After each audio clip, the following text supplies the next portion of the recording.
conservan sus nombres y sus apellidos, y orgullosamente lo dicen.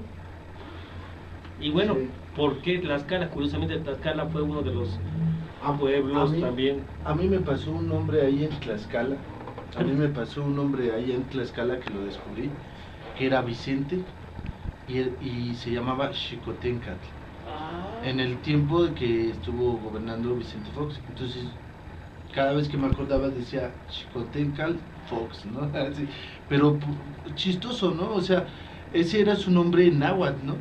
O sea, su nombre en náhuatl era Xicoténcatl, ¿no? Y era o sea, son nombres tlaxcaltecas. Entonces, esa traducción como Eduardo a mí me suena como Tlaloc, ¿no? Por el halo, ¿no? O sea, pero esa es diferencia, ¿no? Sí, esa es como Jesús, ¿no? Puede ser Huitzilopochtli o puede ser Quetzalcóatl o Tezcatlipoca, ¿no? Tienen esas connotaciones diferentes, ¿no? Pero sí me sucede esos chistes con la diferencia de nombres, ¿no? Como Brian o como Jeremy, que puede ser como Tezcatlipoca, ¿no? Hablando de la parte gringa, ¿no? O sea, Jeremy puede ser algo así como Chipe o como Tezcatlipoca, ¿no?